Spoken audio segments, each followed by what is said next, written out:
Assalamu alaikum students, hope you all are fine. In continuation with our discussion about environmental chemistry, आज हमने बात को शुरू करनी है किससे? We have to start from the word smog. Smog जो लफ्ज़ है वो निकला किस चीज़ में है? It is basically a combination of two important things. Smog बनता है smoke और fog से. स्मोक और फॉग को जब आप कंबाइन करोगे तो इससे जो वर्ड बनता है ये स्मॉग होता है. ठीक है. अब स्मॉग बेसिकली होता कितने किस्म का है? It is of two types का है. ठीक है. कौन कौन सा? सबसे पहले को हम क्या कहते हैं? We call it as industrial smog. और जो दूसरा है उसको हम क्या कहते हैं? We call it as photochemical smog. ये दो मुख्तलिफ किस्म के स्मॉग होते हैं. सबसे पहले इंडस्ट्रियल स्मॉग को कह लेते हैं, देख लेते हैं इसको. Industrial smog also known as London smog या grey smog is created when you combine SO2 and particulate matter, large solid particles like metal oxides, soil particles, sea salts, fly ash, elemental carbon, small particles in the atmosphere, combined with moisture in fog at suitable conditions. ठीक है. तो इसको simple terms में आप ये कह सकते हो कि इंडस्ट्रियल स्मॉग को प्रोडक्शन करने के लिए एक तो SO2 की चाहिए होती है आपको रिक्वायरमेंट. दूसरी इंपॉर्टेंट चीज क्या है? That is particulate matter, particles. ठीक है. और इसकी कॉम्बिनेशन फिर आपने फॉग के साथ करनी है. ये तीन चीजें जब आप मिलाओगे तो इससे क्या बनता है? इससे इंडस्ट्रियल स्मॉग इज प्रोड्यूस्ड. ठीक है. ये प्रोड्यूस क्या करता है? It produces yellow brown colour at near ground level. Ground level में देखा जाए तो इसका कलर क्या होगा? येलो ब्राउन होता है. येलो ब्राउन कलर का industrial smog is generally produced. ठीक है. कलर इसका ये होगा. It is a mixture of fly ash, soot, sulphur dioxide, smoke and some volatile organic compounds. Worst cases great smog of 1952. London में smog इतना thick था it killed thousands of people. 4000 लोग इस स्मॉग की वजह से मरे थे 1952 में. Is common in many cities of the world. Heavy industry या पावर प्लांट्स मौजूद होते हैं जैसे इंडिया हुआ, चाइना हुआ, यूरोपियन कंट्रीज. बहुत नेगेटिव इफेक्ट्स होता है इसका. ह्यूमन हेल्थ प्रॉब्लम्स भी जनरेट होते हैं और ये तब बनता है जब weather is cold and wet. ठीक है. ये तो होगी बात इंडस्ट्रियल स्मॉग की. इसके बाद फिर हम आते हैं फोटोकेमिकल स्मॉग की तरफ. It is also known as Los Angeles smog या brown smog, created when oxides of nitrogen combines with VOCs in the presence of sunlight. ठीक है. तो आपने दो चीजों को, फोटोकेमिकल स्मॉग के लिए आपने दो चीजों को कंबाइन करना है. ऑक्साइड्स ऑफ नाइट्रोजन को आपने कंबाइन करना है वोलेटाइल ऑर्गेनिक कंपाउंड्स के साथ. इन दोनों की कॉम्बिनेशन करोगे तो ये होगा किसके प्रेजेंस में? Both of them have to combine in the presence of sunlight. Sunlight की प्रेजेंस में जब ये कंबाइन करेंगे तो इससे क्या होगा? इससे प्रोड्यूस होता है सेकेंडरी पोल्यूटेंट्स जैसे ओजोन. इससे ओजोन भी प्रोड्यूस हो सकता है, O3 के अलावा और क्या प्रोड्यूस होगा? It also produces PAN. I told you this before. पर ऑक्सी एसिटाइल नाइट्रेट अगर आपने प्रोड्यूस करना है तो नाइट्रोजन के ऑक्साइड्स को वोलेटाइल ऑर्गेनिक कंपाउंड्स के साथ कंबाइन करना होगा. अल्डिहाइड्स भी प्रोड्यूस होते हैं और पर ऑक्सी बेंजोइल नाइट्रेट भी प्रोड्यूस होता है. It appears to be yellow brown haze. ठीक है. इसका भी फोटोकेमिकल स्मॉग भी ये उसी तरह का सिलसिला शो करता है जो मैंने आपको यहां पर बताया. येलो ब्राउन कलर का हेज ये प्रोड्यूस करता है. ठीक है. Is common in cities that have lot of automobiles, Sunny, warm and dry climate. इसके लिए वेट क्लाइमेट की जरूरत नहीं होती, ड्राई क्लाइमेट की जरूरत होती है. Examples Los Angeles, California America में, New York, Sydney, Jakarta, Shanghai, Bangkok, Rome, Vancouver वगैरह वगैरह. इनमें ये फोटोकेमिकल स्मॉग जो है वो प्रोड्यूस होता है. इसके बाद फिर हम आ जाते हैं किसकी तरफ? Welcome towards green house effect first और उसके बाद फिर हम जाते हैं ग्लोबल वार्मिंग की तरफ. ग्रीन हाउस इफेक्ट है क्या? Let's have a look. It is the process in which radiation from the sun is trapped by gases.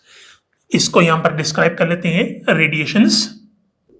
Radiations from the sun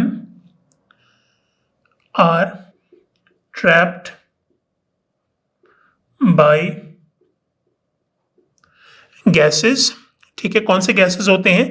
carbon dioxide gases like CO2, like H2O, water vapors के अलावा you got methane CH4 के अलावा nitrous oxide N2O, ठीक है, and ozone O3, ठीक है। ये क्या करते हैं? It prevents the heat from escaping back, ठीक है, trapped by gases like these and prevent the heat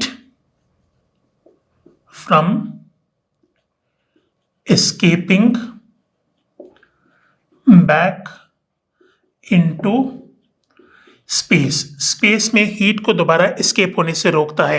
ये ट्रैप हो जाता है, यानी हीट को ये क्या कर लेता है? एटमॉस्फेयर के अंदर ट्रैप कर लेता है। इससे क्या होगा? इससे बेसिकली टेम्परेचर एटमॉस्फेयर का इंक्रीज होता है और इसको हम क्या कहते हैं? This is what we call green house effect. अब इसी के साथ एक और चीज का कंसेप्ट है which is known as global warming. Global warming को भी समझ लेते हैं। ग्लोबल वार्मिंग है क्या? Basically gradual increase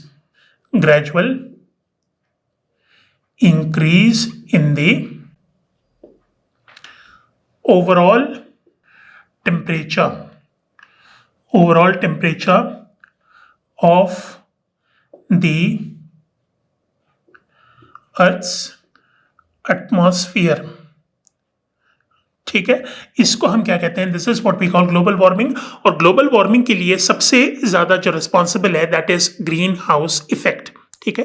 green house effect में मैं आपको बता चुका हूं जो गैसेस इसके लिए रिस्पॉन्सिबल होती हैं, they are carbon dioxide, water vapours, methane, nitrous oxide and ozone, ठीक है। एवरेज में ग्लोबल टेम्परेचर्स मेंटेन होते हैं किसमें? 15 degree centigrade due to green house effect, natural green house effect. लेकिन temperatures might have been around minus 70 degrees centigrade, and such low life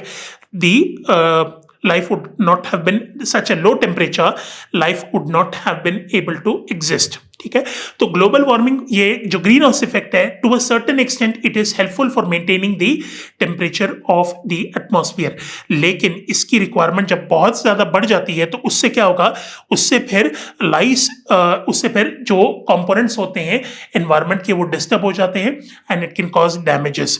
और damage क्या होता है? बेसिकली डैमेज ये हो सकता है कि जो सी लेवल्स बढ़ सकती हैं, दे कैन इंक्रीज, और सी लेवल्स के बढ़ने से ओशन एसिडिफिकेशन हो सकती है, extreme weather events and several natural and societal impacts हो सकते हैं, ठीक है। कार्बन डाइऑक्साइड सबसे ज्यादा कंट्रीब्यूट करता है towards global warming which is around 76%, methane की कंट्रीब्यूशन 16% है, N2O नाइट्रस ऑक्साइड है 6% और फ्लोरिनेटेड गैसेस तकरीबन 2% होते हैं। Carbon dioxide is the only green house gas contribution जिसकी कंट्रीब्यूशन रैपिडली हो रही है बिकॉज इसकी प्रोडक्शन इंक्रीज हो गई है, जिसकी हम ऑलरेडी डिस्कशन कर चुके हैं। अर्बनाइजेशन, पॉपुलेशन बढ़ रहा है, ऑटोमोबाइल्स इंक्रीज हो रहे हैं, तो ये क्या करेंगे? ये कार्बन डाइऑक्साइड की क्वांटिटी को इंक्रीज करते हैं इन द एटमॉस्फेयर, ठीक है। तो ये तो था कुछ किसके बारे में? This is about green house effect and global warming.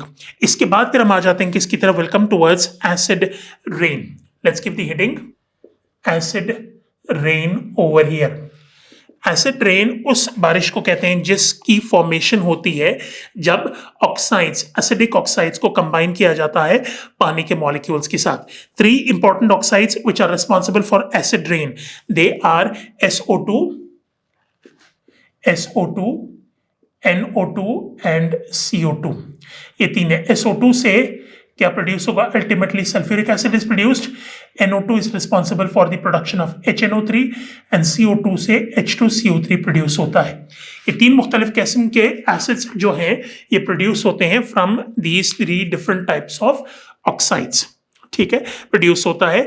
और इसका जो pH होगा, जो बारिश होगी जिसमें एसिड मौजूद होगा, it's pH ranges from 5.3 to 6।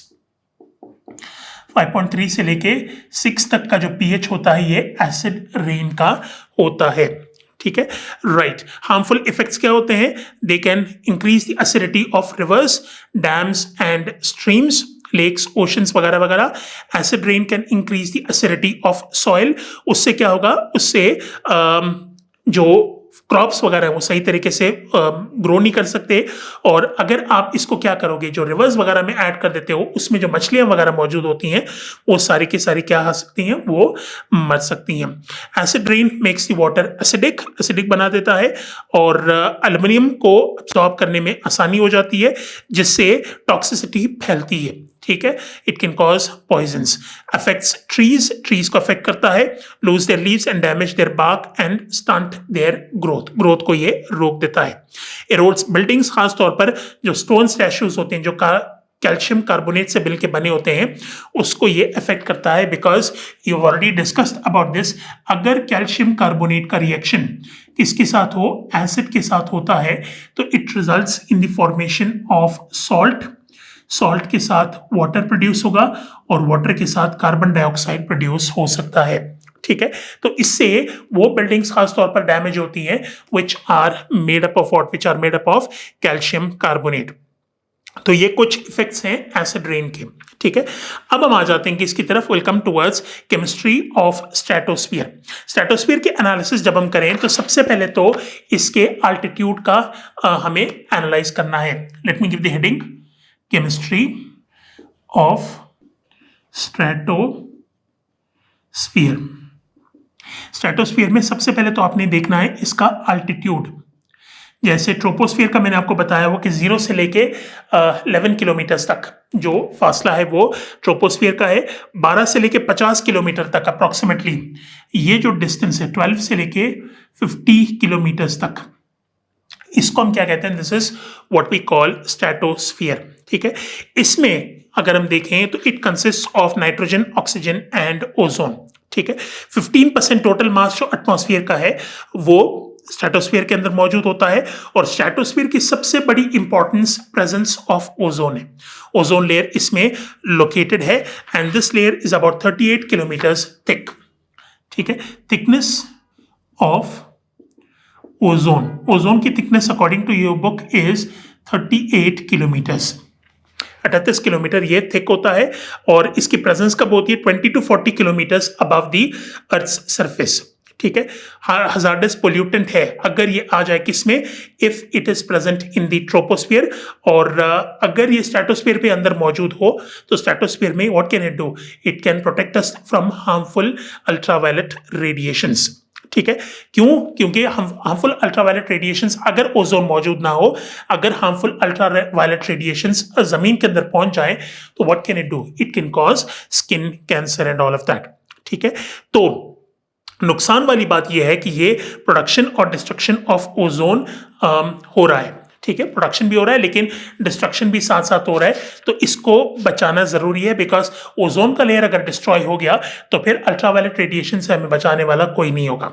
ठीक है, तो इसको भी देख लेते हैं कि जो ओजोन की प्रोडक्शन और डिस्ट्रक्शन हो रही है वो कैसे हो रही है। Let's give the heading, production and destruction of ozone. Ozone की प्रोडक्शन तो आपको पता है कि उसके लिए सबसे पहले क्या करना होगा, you need to break up an oxygen molecule and produce 2 oxygen free radicals. ठीक है, तो सबसे पहले तो आपने ये प्रोवाइड किया O2, O2 को आपने तोड़ना है, अल्ट्रावायलेट रेडिएशंस आपने प्रोवाइड करनी है, तकरीबन उसकी वेवलेंथ 220 नैनोमीटर होनी चाहिए। ठीक है, तो ये जब टूटेगा तो ये अपने आप को कन्वर्ट कर लेता है किसमें, it is converted into 2 atomic oxygen. Atomic oxygen में ये अपने आप को स्प्लिट कर लेता है। ठीक है, वंस इट स्प्लिट्स अप, इसके बाद फिर आपने क्या करना है, ये जो फ्री रेडिकल्स प्रोड्यूस हुए ऑक्सीजन के, this can combine with another oxygen molecule to produce a molecule of ozone. Ozone का मॉलिक्यूल इस तरीके से ये प्रोड्यूस हो सकता है। तो अब्जॉर्प्शन का भी आपको बता दिया है कि ओजोन मॉलिक्यूल्स क्या करते हैं, दे अब्जॉर्ब 220 से लेके 330 नैनोमीटर्स तक अल्ट्रावायलेट रेडिएशंस को अब्जॉर्ब करते हैं और अब्जॉर्ब करके अपने आप को दोबारा कन्वर्ट कर लेते हैं ओजोन में, ऑक्सीजन में और एटॉमिक ऑक्सीजन मॉलिक्यूल में और एटॉमिक ऑक्सीजन में। You can write it down like this, O3, इसके आगे आपने लिखा 220 से लेके 330 नैनोमीटर्स। ठीक है, it splits up into O2 and atomic oxygen. ठीक है, कन्वर्ट हो जाता है। UV radiations at a wavelength longer than 220 cannot be absorbed by O2 and it cannot break the oxygen molecule into two. तो ज़्यादा अगर वेवलेंथ हो जाए तो फिर इसको तोड़ नहीं सकता, बिकॉज आपको पता है कि वेवलेंथ को ज़्यादा करने से उसकी एनर्जी कम हो जाती है. This you should have studied in first year. Planck's quantum theory में आपने पढ़ा होगा कि वेवलेंथ और एनर्जी की जो रिलेशनशिप होती है इट इज इनवर्सली प्रोपोर्शनल. तो वेवलेंथ को बढ़ाओगे तो तोड़ना मुश्किल हो जाएगा, क्योंकि उसमें उतनी एनर्जी नहीं होती कि वो क्या कर सके, वो इनके कोवेलेंट बॉन्ड को तोड़ सके. ठीक है. डिप्लीशन ऑफ ओजोन किसकी वजह से हो रही है? It is happening because of what? Because of the production of chemicals which are called as chlorofluorocarbons. ठीक है. क्लोरोफ्लोरोकार्बन्स हैं क्या? Basically these are chemical compounds which are composed of three important elements, carbon, halogens में chlorine and fluorine, ये दोनों मौजूद होते हैं. CFCs को हम फ्रियॉन्स भी कहते हैं और ये कन्वर्ट होते हैं लिक्विड से गैस में आसानी से, can be converted easily. Example है ट्राइक्लोरोफ्लोरोमीथेन एंड डाइफ्लोरोमीथेन. ठीक है. ये क्लोरोफ्लोरोकार्बन्स हो गए. इसके अलावा you have been given the example of halons. Halons are anthropogenic compounds containing carbon, bromine, chlorine and fluorine. ठीक है. ब्रोमीन भी मौजूद होता है इसमें क्लोरीन और फ्लोरीन के अलावा. ठीक है. स्टेबल होते हैं काफी ज्यादा CFCs. They can not be easily decomposed. ठीक है. इनर्ट होते हैं, they are not reactive. Chlorofluorocarbons जो हैं टेक 50 से लेके 1700 years, whereas halons take 65 years to break down. Decomposition इनकी बहुत मुश्किल से होती है. तो डिकम्पोजिशन मुश्किल से चूंकि होती है तो इसीलिए इनको स्टेबल कहा गया है. They are really very stable and can not be broken easily. ठीक है. Important compounds and they are prepared on a large scale in the world. They are non toxic, जहरीले नहीं होते, and they are non flammable नहीं होते. They can not be easily burned, चलाया नहीं जा सकता इनको. नॉन कोरोसिव भी होते हैं, मतलब चूंकि इनर्ट होते हैं तो ये किसी के साथ रिएक्ट भी नहीं करते. CFCs are used as coolants in refrigerators and air conditioners. सबसे बड़ा जो इनका इस्तेमाल है वो कूलेंट के तौर पर है. फ्रिजेस में आपने देखा होगा जो उसके होता है कूलेंट होता है बाहर की तरफ, उसमें आप CFCs भरवाते हो, और जो एयर कंडीशनर्स होते हैं उसमें भी यही चीज मौजूद होती है. इसके अलावा इसको हम इस्तेमाल कैसे करते हैं? We use it as repellents in aerosol sprays, और हैलोन्स को हम फायर एक्सटिंग्विशिंग के लिए भी इस्तेमाल करते हैं, आग वगैरह बुझाते हैं इससे. ठीक है. CFCs में क्लोरीन एटम्स मौजूद होते हैं, जबकि हैलोन्स में bromine atoms are found. Chlorine and bromine atoms क्या करते हैं? दे कॉज केमिकल रिएक्शंस जिससे ओजोन मॉलिक्यूल्स ब्रेक डाउन, और ओजोन की अल्ट्रावायलेट रेडिएशन अब्सॉर्बिंग एबिलिटी को ये क्या कर देते हैं? खत्म कर देते हैं. तो bromine is many times more effective destroying ozone as compare to chlorine. लेकिन इन कंपाउंड्स को क्या कर दिया गया है? 1996 में जो एडवांस्ड कंट्रीज हैं उनमें बैन कर दिया गया है. आजकल इनकी प्रोडक्शन जो है वो इनमें कम से कम एडवांस कंट्रीज में नहीं हो रही. ठीक है. अब इसका सब्स्टिट्यूट क्या होगा? जब आपने एक चीज को खत्म कर दिया है तो इसको इस्तेमाल, इसका मुतबादिल क्या होगा? मुतबादिल के तौर पर हम क्या करते हैं? वी बेसिकली यूज कंपाउंड्स कौन से यूज करते हैं? We basically use HCFCs, HFCs and HCs. तीन इंपॉर्टेंट कंपाउंड्स हैं which are basically used as substitutes for what? Substitutes for chlorofluorocarbons. ठीक है. They are hydrochlorofluorocarbons. H को ऐड कर दिया है, हाइड्रोजन मौजूद होता है, क्लोरीन एंड फ्लोरीन एटम्स. ठीक है. लेकिन इसमें हमने क्या किया है? इसमें क्लोरोफ्लोरोकार्बन्स के साथ अगर हम इनकी कंपैरिजन करके देखें तो हाइड्रोजन की एडिशन कर दी है. Hydrogen have replaced some chlorine atoms. Hydrogen को इस्तेमाल करते हुए क्लोरीन को आपने रिप्लेस कर दिया है. पहले सब्स्टिट्यूट के तौर पर इनको पुट फॉरवर्ड किया गया था. HCFCs जो क्लोरोफ्लोरोकार्बन्स हैं इससे थोड़े कम स्टेबल होते हैं, दे आर लेस स्टेबल, और इससे क्या होगा? इससे उनको तोड़ना becomes easy. They are easily broken down, और ये क्या नहीं कर सकते? They may not cause as much damage as chlorofluorocarbons have been causing. ठीक है. They still diffuse into the stratosphere. इसके बावजूद डिफ्यूज हो जाते हैं और ओजोन डिस्ट्रक्शन कॉज करते हैं. शॉर्टर लाइफ टाइम 20 से 25 साल में ये क्या हो जाते हैं? खत्म हो जाते हैं, डिकम्पोज हो जाते हैं. और CFCs जो है, CFC जाहिर बात है उनकी डिकम्पोजिशन इतनी जल्दी नहीं होती. दूसरी इंपॉर्टेंट चीज क्या है? दूसरी इंपॉर्टेंट चीज है hydrofluorocarbons. Hydrofluorocarbons basically are hydrogen and fluorine containing compounds, इसमें क्लोरीन मौजूद नहीं होता. Hydrogen atoms have completely replaced chlorine atoms in them. Absence of chlorine की वजह से they don't have any ozone depletion potential. ये क्या नहीं कर सकते, ओजोन को डिप्लीट नहीं कर सकते. CFCs के रिप्लेसमेंट के तौर पर आजकल हम हाइड्रोफ्लोरोकार्बन्स को यूज करते हैं बेसिकली. शॉर्टर लाइफ टाइम 20 से 25 साल होते हैं, lower atmosphere than CFCs. But the problem is कि HCFCs can contribute to global warming. Global warming, ये ओजोन को तो डिप्लीट नहीं करते, लेकिन ये ग्लोबल वार्मिंग में they play a very important role. और दूसरा मसला ये है कि क्लोरोफ्लोरोकार्बन्स के हिसाब से हाइड्रोफ्लोरोकार्बन्स को बनाना थोड़ा एक्सपेंसिव होता है, थोड़ा ज्यादा महंगा होता है. ठीक है. HCFCs and HFCs are 6 to 15 times more expensive than CFCs. 6 से 15 गुना ज्यादा एक्सपेंसिव होते हैं. It is better to use HFCs as compared to them because they don't have any ozone depletion potential. ठीक है. Hydrocarbons, they contain hydrogen and carbon atoms in them. आपको पता है halogens बिल्कुल मौजूद नहीं होते. इसको बनाया कैसे जाता है? They are produced by the combination of propane and isobutane. इन दोनों को ब्लेंड करने से ये प्रोड्यूस होते हैं. They are replaced CFCs extensively used in mobile air conditioning systems और रेफ्रिजरेंट्स के तौर पर used in domestic and commercial refrigeration में भी इस्तेमाल करते हैं. ठीक है. So this is what substitution of chlorofluorocarbons is all about. ठीक है. इसके बाद फिर क्या है? इसके बाद you got water pollution and water treatment. Let's give the heading. Water pollution and water treatment. सबसे पहले इसको डिस्क्राइब कर लेते हैं. What exactly is it?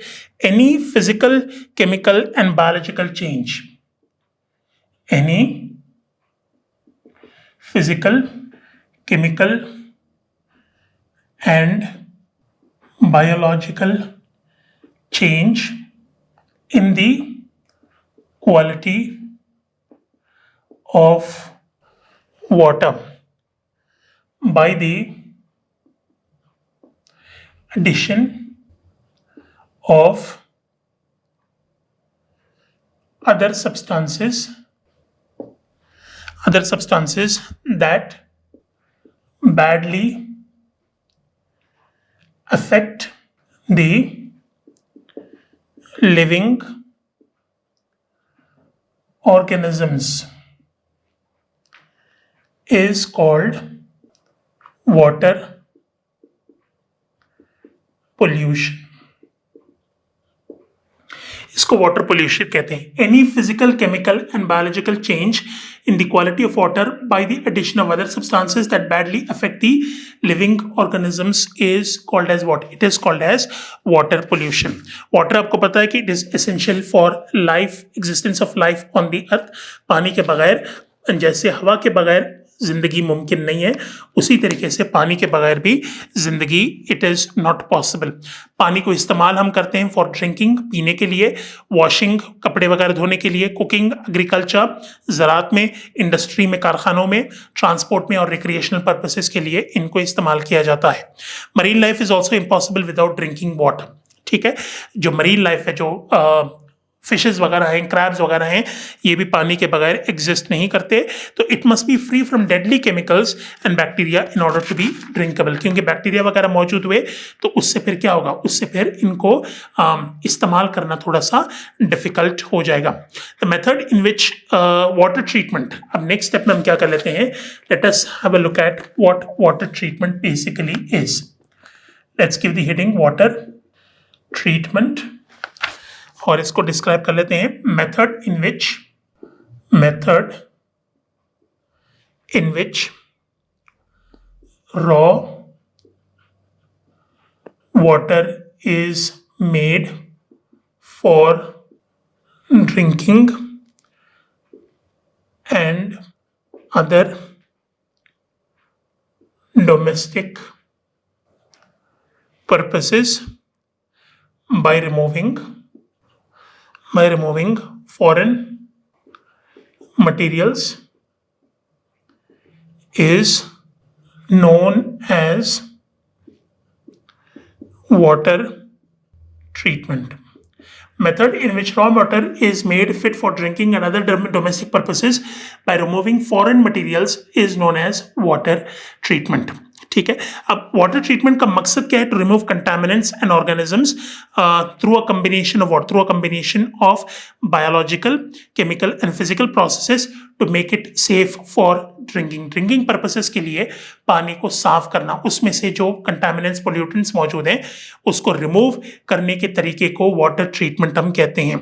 ठीक है, कंटामिनेटेड वाटर करता क्या है? अगर आप इसको ट्रीट नहीं करोगे तो contaminated water can prove as an source of diseases, जैसे कि यू गॉट अमीबियासिस, डायसेंट्री होता है, कॉलेरा, टाइफॉइड, जॉन्डिस, मलेरिया और पैराटाइफॉइड फीवर. ये सारे के सारे जो बीमारियां हैं वो इससे फैल सकती हैं.